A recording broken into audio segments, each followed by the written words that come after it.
So this is actually the brake lamp switch. It's right underneath this little panel you have to pull down. I can't really show you because I'm underneath it right now, but the little grommet stopper rubber piece, it will actually deteriorate over time and fall out.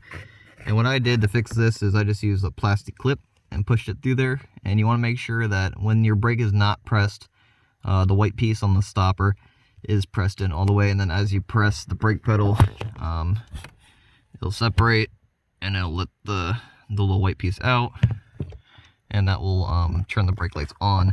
But if it's pressed in, it'll turn the brake lights off. So if you don't have that rubber stopper piece, I use like a little plastic clip, just pushed it to that hole right there because that's where the stopper piece originally fits. And if you don't have a stopper piece there, the white piece that extends out will actually just fit through where I put that clip in, so your brake lights will be always on.